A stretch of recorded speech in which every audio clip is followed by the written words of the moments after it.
할렐루야. 오늘 약속의 땅으로 인도하는 나침반, 오늘 세 번째 시간입니다. 오늘은 하나님의 부르심, 호렙산에서라는 제목으로 함께 하나님의 말씀의 은혜를 나누겠습니다. 여러분, 기성세대와 MZ세대가 직업을 선택할 때 직업 가치관이 다르다고 하는 걸 여러분 아시나요? 예전에 기성세대는 주로 이런 말을 많이 했습니다. 나 때는 말이야, 야근은 필수였고 회사가 집이었어. 이제 이런 말을 옛날 말이 되어버렸습니다. 이제는 이런 말을 할 수도 없고 해서도 안 되겠죠. 기성세대와 달리 MZ세대가 직업을 바라보는 방식이 대단히 달라졌다고 하는 것입니다. MZ세대는 직업을 선택할 때 가장 먼저 여러분 뭘 고려할까요? 또 대기업이나 유명 직종에 몰입했던 우리 기성세대와 비교했을 때 요즘 MZ세대의 직업 가치관은 어떻게 변화했을까요? 한국의 고용정보원이 최근에 발표한 MZ세대 직업 가치관 변화 분석, 지난 2016년부터 2024년까지 약 8년간의 변화를 중심으로 조사한 결과가 바로 MZ세대가 중요하게 생각하는 직업 가치가 이렇게 달라졌다는 겁니다. 돈을 벌기 위해서 일을 더 하기보다는 자신의 여가 시간을 충분히 활용하고 갖고자 한다고 하는 것입니다. 직업 가치관, 여러분 많이 들어본 단어죠? 직업 가치관을 쉽게 말하면 직업을 선택할 때 바람직하다고 생각하는 기준을 직업 가치관이다, 이렇게 말합니다. 누군가에게 사내 복지가 중요할 수도 있습니다. 요즘 MZ세대들은 어렵게 회사에 취업을 했지만 구내식당에 밥이 자기 입맛에 맞지 않는다고 그 회사를 퇴직하는 경우가 있다는 겁니다. 또 다른 누군가에게는 급여나 연봉이 직업 선택의 기준이 될 수 있겠습니다. 자, 여러분 이렇게 직업 가치관이 크게 내적인 가치와 외적인 가치로 구분되는데, 내적인 가치는 자신이 열심히 일을 해서 뭔가를 성취하거나 또 봉사하거나 또 자신의 변화를 지향하거나 또 지식 추구, 직업 안정, 자율성 등을 자신의 직업을 통해 얻는 내적 만족을 의미한다면, 반대로 외재적 가치관, 이 내재적 가치관과 반대인 외재적 가치관은 자신이 어떤 것을 열심히 했을 때 금전적인 보상을 받거나 또는 열심히 일할 때 일정 기간이 지나면 프로모션이 돼서 자신에게 어떤 명예가 주어지거나 어떤 직책이 높아지거나, 그리고 자신의 일한 만큼 어떤 영향력을 발휘하는 등 개인의 역량을 발휘했을 때 얻어지는 그런 외적인 만족을 바로 외재적 가치라, 이렇게 말합니다. 내재적 가치와 외재적 가치는 어느 한쪽으로 기울어진 것보다는 서로 조화를 잘 이루는 것이 중요합니다. 직업을 통해 높은 성취감과 만족감을 얻기 위해서는 자신의 직업 가치관을 객관적으로 판단해 보는 것이 대단히 중요하다고 하는 것입니다. 여러분, MZ세대가 가장 중시하는 직업 선택의 기준, 여러분 화면에 도표에서 보시는 것처럼 꾸준히 부동의 1, 2위를 차지하고 있는 가치관이 바로 몸과 마음의 여유를 선택했다는 것. 그리고 두 번째는 직업의 안정이었습니다. 한마디로 MZ세대는 금전적인 보상이나 성공을 위해서 야근하는 것은 싫다는 거죠. 그러나 자신의 능력을 통해서 성취와 보람을 느끼고 일과 삶의 균형을 추구하는 것에 대해서는 예스입니다. 좋다는 거예요. 자, 워라밸과 개인의 삶, 그리고 여가를 중시하는 MZ세대의 특성이 뚜렷하게 잘 반영된 결과라고 볼 수가 있습니다. 최근에 워라밸, 이 일과 삶을 중시하는 기업들이 늘어나면서 일과 개인의 생활의 균형을 잘 맞추는 것이 직장인의 생활과 또 행복과 생산성에 도움이 된다는 그런 기업들이 그런 인식을 전환하게 된 것입니다. 제가 일하고 있는 아마존만 해도 직원들의 복지를 위해서 대단히 신경을 많이 쓰고 있습니다. 왜냐하면 직원들의 복지가 좋아지는 만큼 업무의 양도 늘어나고 생산성도 좋아진다고 여기기 때문이죠. 그래서 요즘은 특별히 특식을 주는 경우가 더 늘어나고, 또 간식이나 또 휴식 시간에 다양한 오락이나 게임 같은 것들을 통해서 직원들의 복지를 더 살피고 또 직장 생활을 좀 더 행복하고 즐겁게 만들려고 하는 그런 리더들의 그런 헌신의 노력을 엿볼 수가 있는 것입니다. 여러분, 그런데 성경은 이 직업 선택이 단순히 생계를 위한 수단을 넘어서 하나님께서 우리에게 주신, 우리 각자에게 주신 특별한 소명의 자리라고 하는 사실을 일깨워 줍니다. 여러분, 소명은 우리의 일상 속에서 하나님께서 우리를 부르시고 그 부름에 우리는 순종함으로 응답한다고 하는 의미를 가지고 있습니다. 그래서 직업을 우리가 영어에서 vocation이라고 말합니다. 이 vocation이라고 부르는데, 이 vocation은 라틴어의 vocatio에서 유래되었습니다.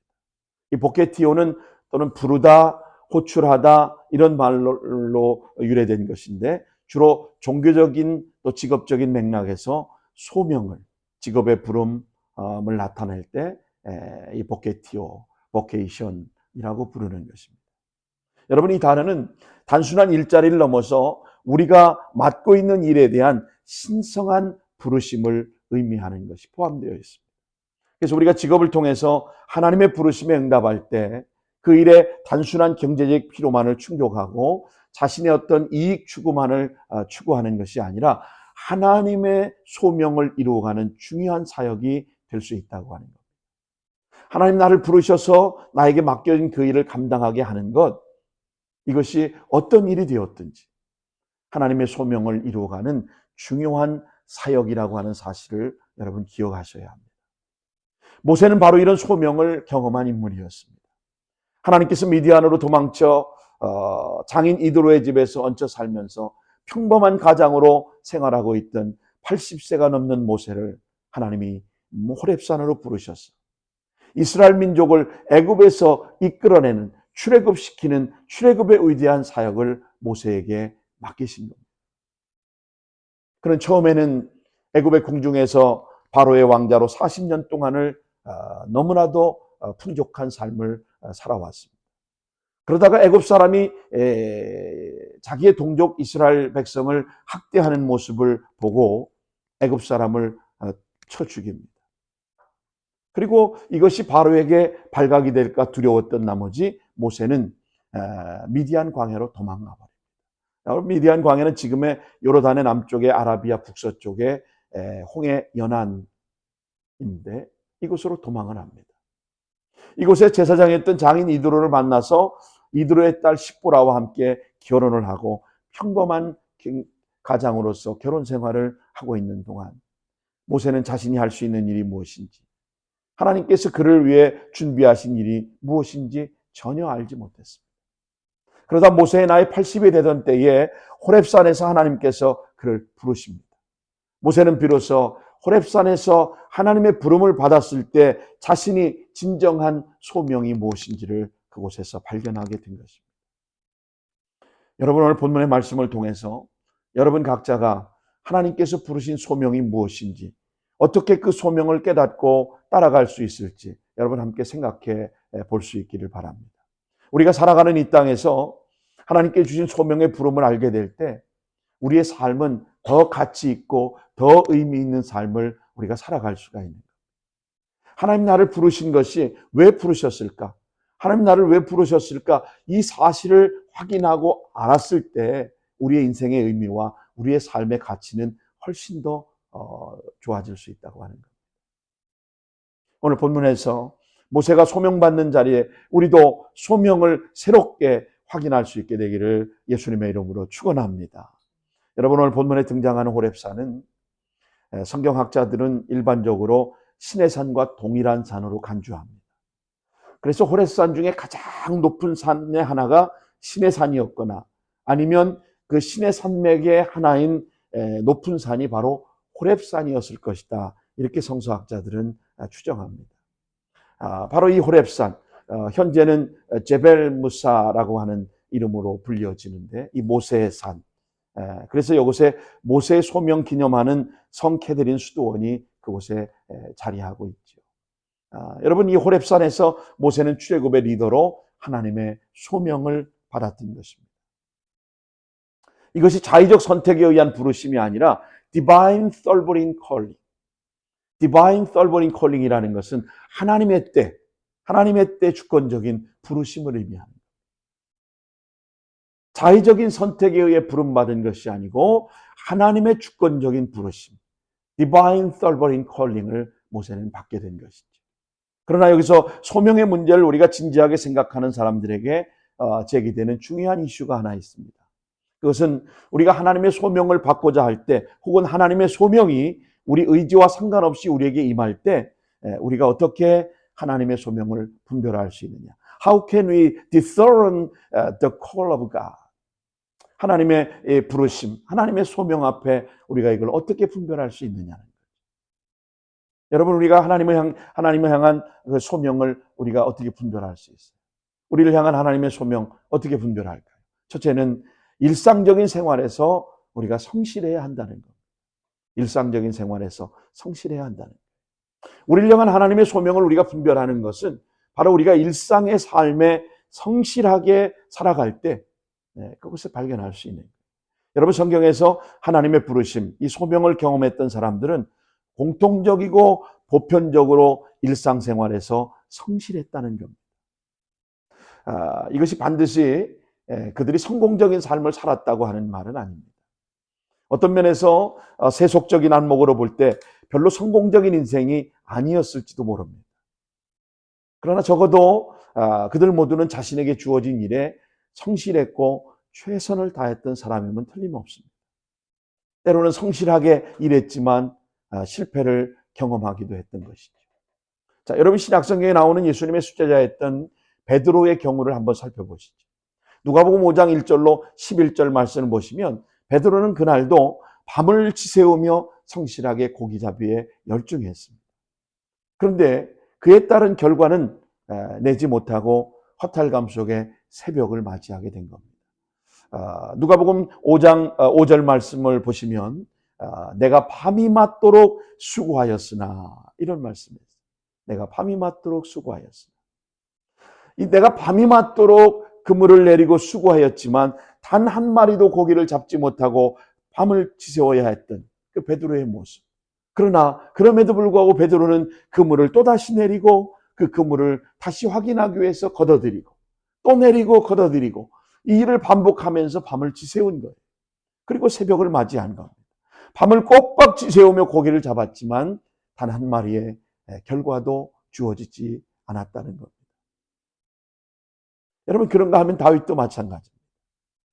사무엘상 17장 34절로 36절 말씀을 보시면 아버지의 양을 성실하게 치던 그런 목동으로 있을 때 그는 하나님의 부르심을 받게 되는 것이죠. 여러분, 기드온도 마찬가지입니다. 이스라엘 7년간 미디안의 지배를 받았을 때 기드온이 이스라엘을 구원할 사사로 소명을 받을 때 사사기 6장 11절 이하의 말씀에 보니까 오브라에 있는 상수리 나무 아래 밀타작을 할 때 하나님께서 기드온을 부르십니다. 여호와의 사자가 나타나서 기드온에게 이렇게 말합니다. 큰 용사여, 여호와께서 너와 함께 계시도다. 할렐루야. 성경은 기드온이 하나님의 부름을 받는 순간, 그 소명의 순간을 밀타작을 하고 있을 때 자신의 삶에 최선을 다해서, 베드로도 마찬가지입니다. 고기를 잡지 못했지만 그물을 또다시 내리며 밤이 맞도록 그물을 내렸다 올렸다 하면서 반복했지만 자신에게 주어진 일에 최선을 다하고 성실했습니다. 다윗도 마찬가지입니다. 양을 치는 목동으로서 최선을 다해 누가 알아주지 않아도 그 역할을 성실하게 감당할 때 하나님의 부름을 받았습니다. 기드온도 밀타작 마당에서 자신에게 주어진 역할과 일을 최선을 다할 때, 여러분, 이렇듯 성경에 기록된 모든 사람들은 자기에게 주어진 일에 최선을 다하며 성실하게 일하고 있을 때 하나님이 그를 부르셔서 하나님의 위대한 일을 감당하게 하셨다고 하는 겁니다. 여러분, 예수님의 12 제자들의 단면을 봐도 단 한 사람도 한가롭게 여유를 부리고 있던 사람을 부르신 적이 없습니다. 자기에게 주어진 역할에 최선을 다할 때 하나님은 그 사람을 부르셔서 하나님의 일을 감당하게 했다는 겁니다. 왜냐하면 성실성은 모든 사역의 필수적인 근거이고 바탕이 되기 때문입니다. 예수님께서 친히 가르치신 마태복음 25장의 달란트의 비유에도 보시면 돌아온 주인이 종들을 칭찬하는 공통적인 근거가 뭐예요? 착하고 충성됨. 5달란트를 받은 자도 2달란트를 받은 자에게도 착하고 충실한 종이라. 내가 작은 일에 열심을 냈기 때문에 내가 많은 것을 받으리라. 자, 그런데 여기 충성됨, 이 충성됨의 의미를 영어에서는 faithfulness라고 말합니다. 이 faithfulness라는 말은 여러분 성실하다는 말, 성실함을 의미합니다. 모세의 경우도 동일했습니다. 그가 소명받기 전까지 그에게 맡겨진 양치는 목동의 일을 성실하게 감당했습니다. 애굽의 그 모든 학문을 다 공부하고 그는 너무나도 위대하고 똑똑했던 그런 사람이었음에도 불구하고 장인 이드로의 양을 치는 일에 자기에게 맡겨진 일이라고 여기고 최선을 다했던 겁니다. 자, 여러분 오늘 본문의 1절을 어떻게 시작합니까? 1절을 다시 한번 보시기 바랍니다. 모세가 그의 장인 미디안 제사장 이드로의 뭐를 치더니? 양떼를 치더니 하나님의 산 호렙의 이름에, 자, 바로의 진노를 피해서 애굽의 미디안 땅으로 도망간 후에 미디안 제사장에게 고용돼서 양떼를 치는 일, 그에게 주어진 새로운 짭이었습니다. 새로운 직업이었습니다. 자, 앞에서도 말씀드렸던 것처럼 거기서 제사장 이드로의 딸 십보라와 결혼해서 자식을 낳고 성실하게 한 가장으로 살아가고 있었던 것이 바로 모세의 모습이었습니다. 한편 그의 장인이 하나님의 제사장이었던 것이 모세로 하여금 하나님을 더 깊이 알아갈 수 있는 신앙적인 큰 도움이 되었을 것입니다. 또한 그는 장인의 집에서 40년 동안을 얹혀서 처가살이를 하면서 그곳에서 두 아들을 낳아서 잘 기르고 있었습니다. 출애굽기 18장 3절로 4절 말씀을 보시면 모세가 얻은 두 아들의 이름이 성경에 기록되어 있습니다. 장남은 게르솜이요 차남은 엘리에셀입니다. 여러분, 우리는 이 두 아들의 이름을 통해서 모세가 미디안 시절의 40년 세월을 너무나도 잘 그 아들의 이름 속에서 정리되어 있던 것을 보게 됩니다. 여러분, 첫째 게르솜의 이름은 나그네라는 이름입니다. 모세는 이 광야에서 나그네와 같은 삶을 그는 살았던 것입니다. 그리고 두 번째 아들 엘리에셀의 이름의 뜻은 하나님의 도심이라고 하는 의미를 갖고 있습니다. 나그네와 같은 광야에서의 삶을 그는 장인 이드로의 집에서 양을 치며 살았지만 그럼에도 불구하고 하나님은 그를 사용하셨고 그를 도와주셨고 엘리에셀의 하나님께서 모세와 함께 해주셨다는 사실입니다. 다시 말해서 소명받을 때까지 그는 묵묵하게 평범한 생활인으로서 한 가정의 가장으로서 성실하게 삶을 살아온 것입니다. 사랑하신 여러분, 혹시 여러분은 어떠신가요? 아직도 소명을 받지 못했다고 생각하십니까? 아니, 무슨 소명을 내가 받았는지 잘 모르시겠습니까?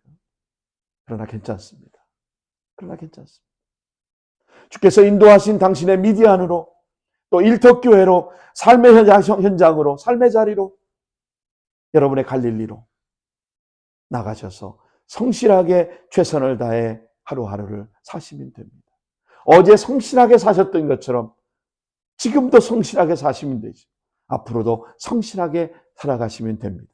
그럴 때 하나님이 소명을 우리가 분별할 수 있고 일상적인 생활에서 우리가 성실하게 살아갈 때 하나님이 우리를 부르시는 그 부름의 소명을 우리는 알게 된다는 사실입니다. 두 번째로 하나님의 인도에 자신을 개방해야 합니다. 하나님의 인도에 자신을 개방해야 합니다. 하나님의 인도하심 앞에 나를 개방하지 않고는 하나님의 부르심을 우리는 알 수가 없는 것입니다. 여러분, 성실함은 어떤 면에서 모든 인생을 향한 가장 보편적인 하나님의 요구일 수 있습니다. 왜 그럴까요? 성실한 사람이 소명에 응답하는 일에 때로는 실패하기 때문입니다. 소위 일상성에 빠져버린 나머지 하나님이 나를 부르시고 손짓하시는 것을 하나님의 음성을 잘 듣지 못할 때가 있다는 것입니다. 다시 말해서 하나님의 인도하심에 자신을 개방하지 못하고 살아가기 때문에 하나님의 인도하심이 와도 그것이 하나님의 인도인지 하나님 나를 콜링하시는 건지 하나님 나를 이것으로 부르시는 건지 잘 이해하지 못하고 놓쳐버릴 수가 있다는 것. 그러므로 일상에서 성실하면서도 우리는 소위 일상성에 빠져버리는 것을 우리는 경계해야 합니다. 여러분, 예수님께서 이것을 다른 말로 깨어있음이라고 가르쳐 주셨어요. 깨어있음.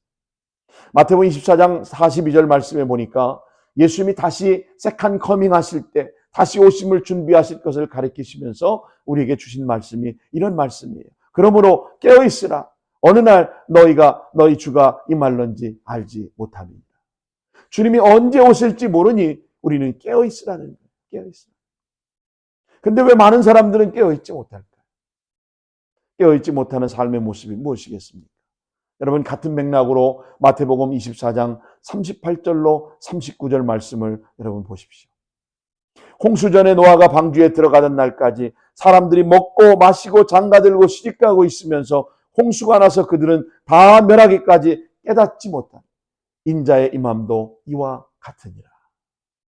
한마디로 말하면 많은 사람들은 일상성에 빠져버린 나머지 종말론적인 모습, 주님이 다시 오심에도 알지 못한 거예요. 먹고 마시고 시집가고 장가가고 홍수가 나서 다 멸해 죽을 때까지도 깨닫지 못해. 예수님 오심도 이와 같다고 말씀하신 겁니다. 그러나 여러분, 오해하지는 마십시오. 주께서 여기서 결코 먹고 마시고 장가가고 시집가는 일상을 우리 주님이 정지하신 것은 아닙니다.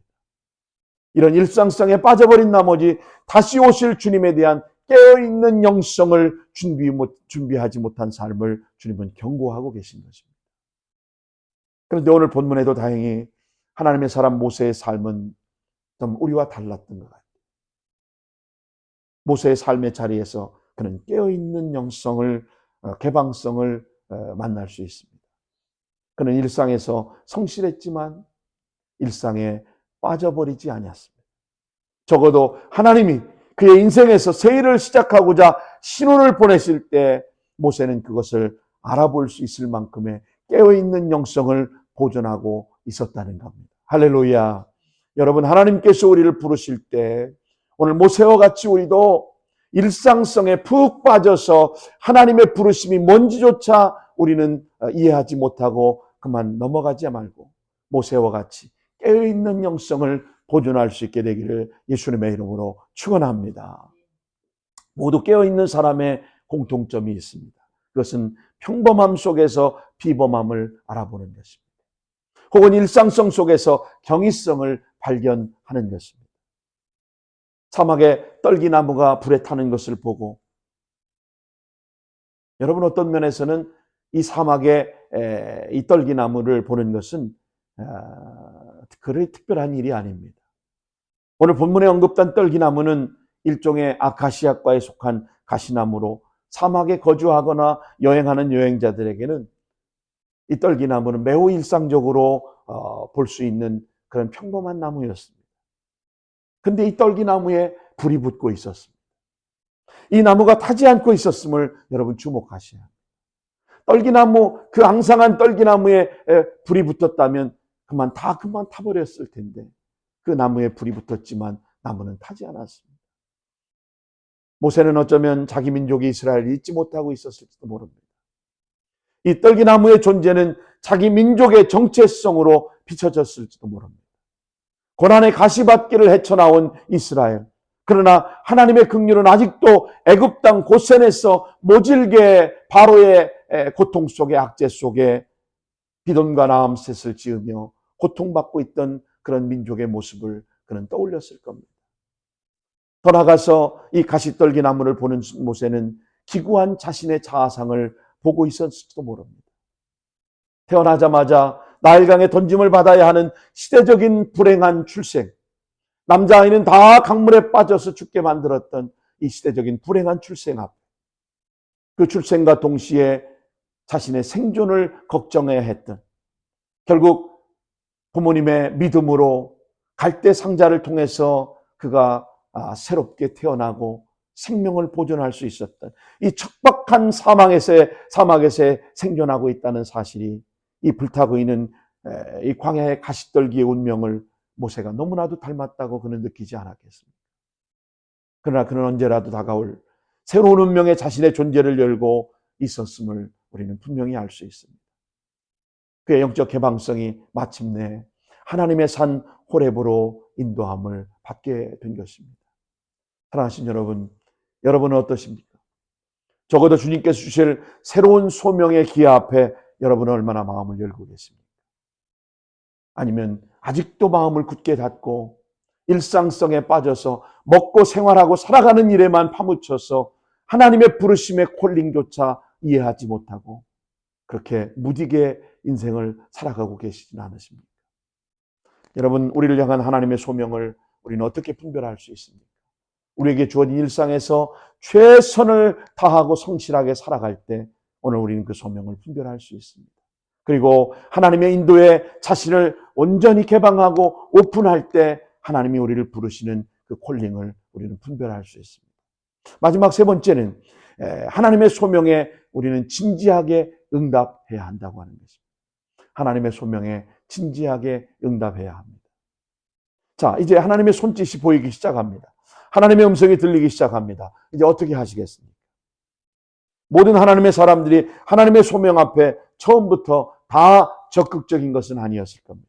어쩌면 모세도 할 수만 있으면 피하고 싶었는지 모르겠습니다. 자, 출애굽기 4장을 보시면 10절 말씀을 모세의 모습을, 모세의 마음을 우리는 이해할 수 있을 것 같습니다. 자, 10절을 보십시오. 주여, 나는 본래 말에 능치 못하고 무엇보다 나는 입이 뻣뻣하고 혀가 둔한 자입니다. 하나님의 콜링 앞에 그는 리스폰시빌리티 했지만, 반응했지만 그는 핑계를 대기 시작합니다. 나는 말을 잘하지 못합니다. 그러니 나는 입이 뻣뻣하고 둔한 자인데 내가 어떻게 애굽에 가서 내 백성을 설득할 수 있겠습니까? 나는 못합니다. 변명하지 않습니까? 그랬더니 하나님은 어떻게 모세에게 말씀하십니까? 자, 출애굽기 4장 11절 12절을 보시기 바랍니다. 여호와께서 그에게 이르시되 누가 사람의 입을 지었느냐? 누가 말 못하는 자냐? 못 듣는 자냐? 눈 밝은 자냐? 맹인이 되겠느냐? 나 여호와가 아니냐? 이제 가라. 내가 내 입과 함께 있어서 할 말을 가르치리라. 할렐루야. 여러분, 무슨 말입니까? 내가 너로 필요한 말을 할 수 있는 사람을 붙여서 이 위대한 출애굽의 역사의 소명을 너를 통해서 이루겠다는 겁니다.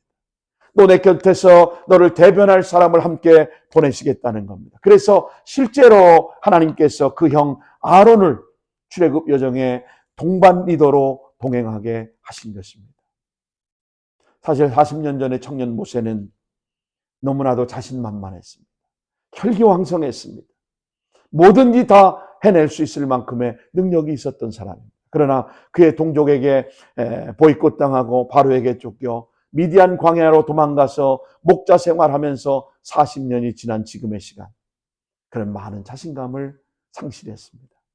그리고 나서 이제 그는 그의 나이 인생 80의 노년의 길, 80년 만에 하나님께서 모세를 진지하게 부르시는 이유를 그는 무엇인지 알 수가 있었습니다. 여러분 기억하십시오. 우리 하나님은 내가 뭔가 할 수 있을 때, 내가 뭔가 의욕적으로 할 수 있다고 생각할 때, I was somebody, 나는 중요한 사람이야, 이렇게 생각할 때, 의욕이 넘칠 때 결코 하나님 우리를 사용하지 않으신다는 겁니다. 결국 내가 I was nobody, 나는 아무것도 할 수 없습니다, 하나님 나는 nobody, 아무것도 아닙니다 라고 겸손히 고백할 때 바로 하나님은 그때서 우리를 사용하신다는 사실입니다. 일찍이 무디 목사님이 모세의 일생을 이 3단계로 나누어서 설명했습니다. 첫 번째 단계는 첫 애굽의 공중에서 왕자 모세로 존재하며 그가 살아갈 때 굉장한 존재로 자신을 착각했던 시절, He was somebody. 두 번째는 미디안 사막의 목자 모세, 아무것도 아닌 존재로 이제는 다 내려놓고 자신을 새롭게 발견하는 시절, He was nobody. 그러나 이제 세 번째 단계는 출애굽의 미션을 위해 부름받은 지도자 모세를 가르쳐 하나님 자신의 존재를 의탁하는 시절, He was God's body. 하나님의 사람으로 묘사한 바 있습니다. 저는 아주 탁월한 여러분 설명이라고 생각합니다. 사랑하는 성도 여러분, 오늘 여러분과 저의 단계는 어느 단계에 와 계십니까?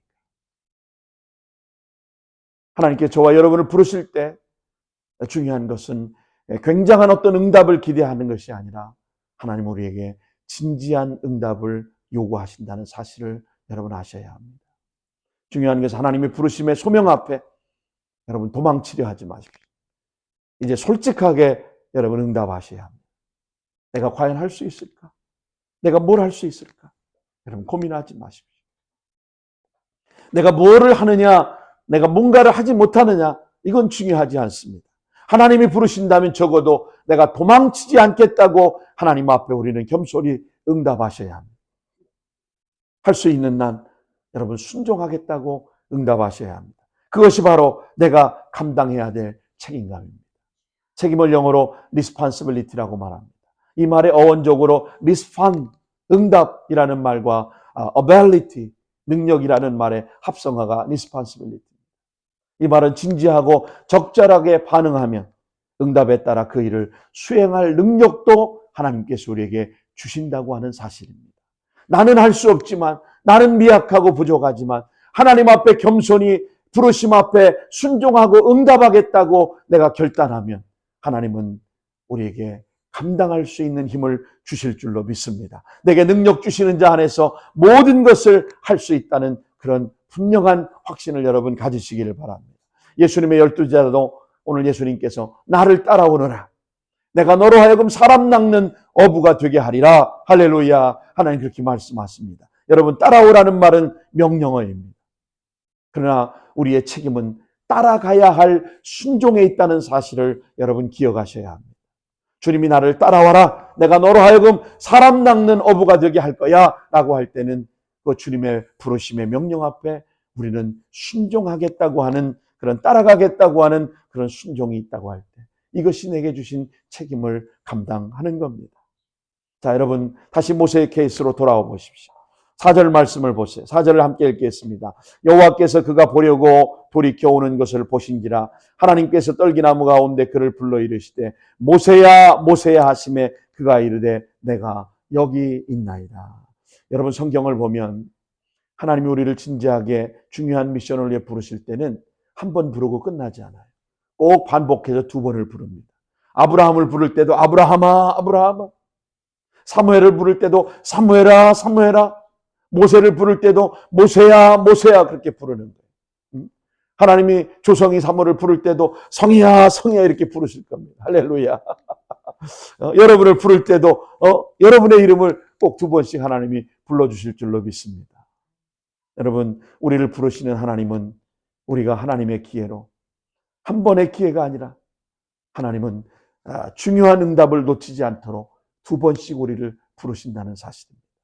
그렇다면 우리가 아직 우리의 소명의 내용을 다 모른다 해도, 우리 자신의 능력을 신뢰할 수 없다고 해도, 우리의 미래를 전망할 수 없다고 해도 여러분 괜찮습니다. 모세처럼 주님 내가 여기 있나이다.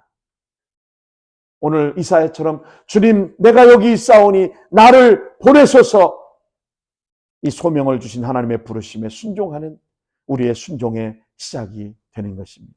그 순간 우리가 서 있는 그 땅은 하나님의 거룩한 사역에 시작되는 그런 땅이 거룩한 땅이 될 것이고, 거기서부터 우리의 인생의 출애굽의 역사는 시작되게 될 줄로 믿습니다. 이런 은혜가 오늘 저와 여러분 모두에게 있게 되시기를 예수님의 이름으로 축원합니다.